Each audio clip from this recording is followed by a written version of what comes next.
à présent sur l'édition Billy qui propose des itinéraires dans la capitale pour attiser votre curiosité artistique. C'est là que nous allons retrouver notre journaliste Aurélie Van Welt. Vous êtes au Châtelain. Alors Aurélie, est-ce que vous avez poussé la porte de certaines adresses inattendues ?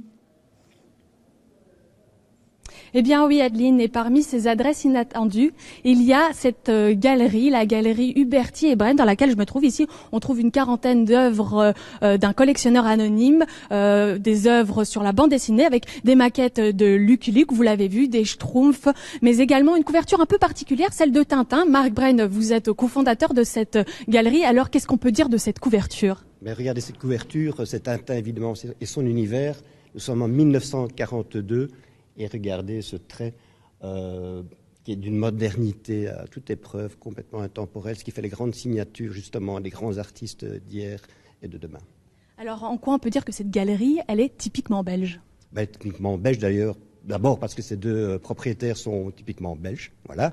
On est du terroir, on aime bien s'amuser, boire un verre, manger des frites et surtout, au niveau culturel bien sûr, défendre notre passion, c'est-à-dire le 9e art, le monde de la bande dessinée.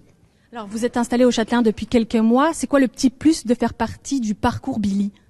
Le parcours Billy nous permet, comme d'autres, comme des salons comme l'Abrafa, justement, de mener des passerelles avec nos artistes dans la bande dessinée, avec ce qu'on appelle aujourd'hui l'art contemporain, c'est-à-dire l'art contemporain, c'est l'art d'aujourd'hui.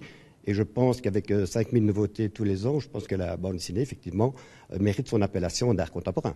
Merci beaucoup Marc Brenne. Donc vous le voyez ici, tous sont les bienvenus, du collectionneur professionnel à l'amateur, au simple amateur d'art. L'accès est gratuit dans ces 36 lieux dédiés à l'art contemporain belge à partir d'aujourd'hui et jusqu'au 17 février. Et pour connaître et visiter ces lieux, Adeline, eh bien, il ne vous reste plus qu'à vous procurer cette carte Billy dans laquelle vous pourrez créer votre propre parcours d'art.